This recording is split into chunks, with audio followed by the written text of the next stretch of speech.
जितना जरा experience driver है या जिस इंसान के अंदर एक्सपीरियंस वाले ड्राइवर्स की तरह एसयूवी एंथुसियाज्म है, रियल फील को जो अप्रिशिएट करते हैं, उनको फॉर्च्यूनर बहुत अच्छी लगती है। आ रहा है उसमें। ठीक है, ये मैनुअल है ये तो। हाँ चले। हाँ मैंने बहुत सी मैनुअल नहीं देखी इसमें। ऑटोमेटिक ही। मैनुअल चलाना वो भी फॉर्च्यूनर सबके लिए इजी नहीं रहता है। कारण ये है कि देख थोड़ा सा जर्की है ये, और ये बाय नेचर जर्की है। एसयूवीज जो रियल एसयूवीज होती है जिनमें स्ट्रॉन्ग गियर बॉक्स होता है, वो रिक्वायर करती है कि उसको एकदम आप अच्छे से स्ट्रांगली हैंडल करो, वो स्मूथ नहीं बनाई जाती, फील भी आनी चाहिए। फॉर्च्यूनर में क्या है, मेन चीज ये है कि उसमें फील बहुत अच्छी है। अगर किसी को ट्रू एसयूवी वाली फील चाहिए, हाइलक्स बेस्ड एसयूवी है तो बहुत ही ज्यादा ट्रक लाइक फीलिंग देती है, और एसयूवी में आपको बहुत अच्छा एक्सपीरियंस फिर मिलता है। अभी जो इसको एसयूवी बोल के लोग ले रहे हैं कि हैरियर ले रहे हैं, क्रेटा, सेल्टॉस, इस तरह की गाड़ियों को कॉम्पैक्ट एसयूवी या एसयूवी बोलकर बेचा जा रहा है, ले भी रहे हैं लोग। उनमें भी एसयूवी के थोड़े गुण है, बट ट्रू एसयूवी जो होती है वो ऐसी होती है जो थोड़ी सी रफ टफ हो, चलाने में रगेड हो। इसका स्टीयरिंग इजीली हैंडल नहीं होता है, ये टाइट है, ये गियर ये भी थोड़ा सा हार्ड टू हैंडल है। इनोवा की पहचान है। हाँ ऑब्वियसली इनोवा की पहचान है, इतना अच्छा सा ये शेक होता है जब चालू करते हैं इंजन। तो ये सब चीजें जो है ना एक्चुअली किसी को अच्छी फील दे देती है। ये फील आप 10 साल पुरानी गाड़ी लोगे ना एसयूवी, उसमें भी यही वाली आएगी। आप जिसने टाटा सुमो, टोयोटा कॉलिस जैसी गाड़ियों से प्रैक्टिस की होगी, बोलेरो से प्रैक्टिस की होगी 10-15 साल पहले या 20 साल पहले, या वो महिंद्रा कमांडर जैसी गाड़ियां चलाई होंगी, उनको ये सब कुछ पता है, उनको ये सब चीजें चलाने में बहुत ज्यादा मजा आएगा। जितना जरा एक्सपीरियंस ड्राइवर है या जिस इंसान के अंदर एक्सपीरियंस वाले ड्राइवर्स की तरह एसयूवी एंथुसियाज्म है, रियल फील को जो अप्रिशिएट करते हैं, उनको फॉर्च्यूनर बहुत अच्छी लगती है।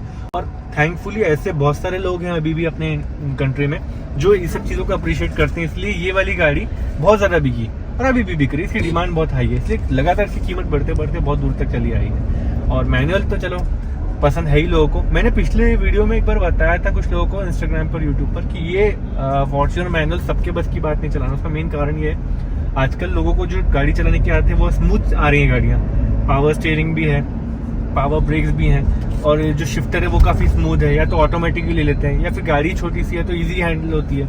ऐसे में इतनी हाई फाई और रफ टफ गाड़ी चलाने की लोगों को आदत नहीं है, तो एकदम से वो यूज टू नहीं हो पाते।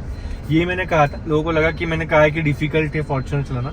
एक दिन चला लेगा अगर कोई एक्सपीरियंस ड्राइवर तो फिर रोज चला सकता है। बस एक ही चीज रहेगी, एसयूवी ओनर्स जो डिफरेंशिएट करते हैं नॉर्मल ओनर से, फॉर्च्यूनर चला तो कोई भी लेगा, लेकिन जजमेंट जो है ना वो एसयूवी ओनर्स को बढ़िया आएगा। उतने बड़े बोनेट है, बम्पर है, वो किसी गाड़ी से टच ना हो और आपको अच्छा जजमेंट मिले कि उससे भी दूर रहें, उससे भी दूर रहें, वो सबके बस की बात नहीं है। वो फॉर्च्यूनर में अगर आप अच्छा एक्सपीरियंस लेना चाहते हो, या तो आप धीरे धीरे चलाते चलाते 1-2 हफ्ते की प्रैक्टिस करो, फिर कुछ महीने ऐसे चलते चलते आपका जजमेंट परफेक्ट हो जाएगा। और अगर आप पहले से एसयूवी एक्सपर्ट रहे हो या एसयूवीज का एक्सपीरियंस आपको पहले से है, तो आपको फिर कोई दिक्कत नहीं, आप तो फर्स्ट जैसे इसको चलाओगे। तो जब मेरे पास भी ये गाड़ी आती है, मेरा एक्सपीरियंस क्योंकि है, मैं स्कॉर्पियो इनको डेली ड्राइविंग में यूज कर रहा हूँ, तो मेरे लिए कोई खास डिफरेंस पड़ता नहीं।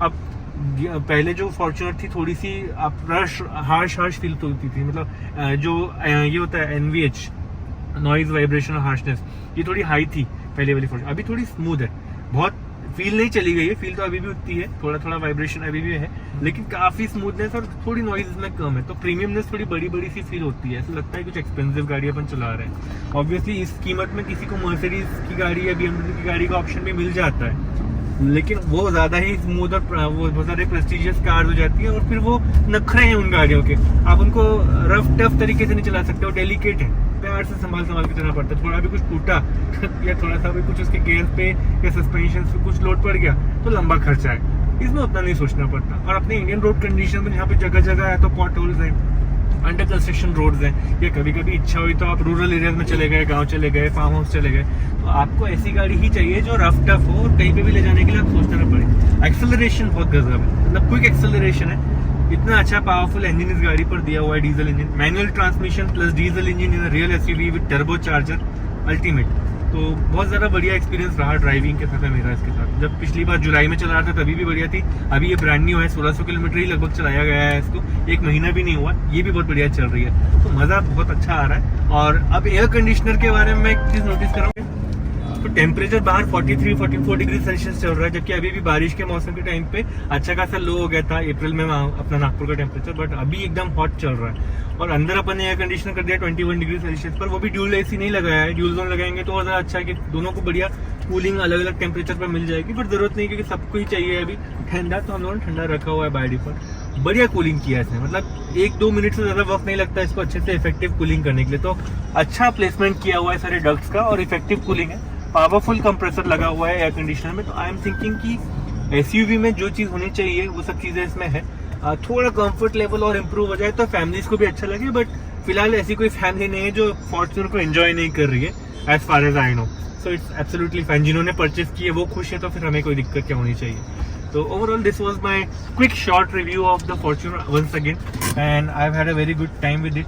थैंक्स अ लॉट गाइस, आप लोग दोबारा वीडियो देखने के लिए आए। कुछ और चीज़ रहे अगर फॉर्च्यूनर के बारे में तो कमेंट में बताना।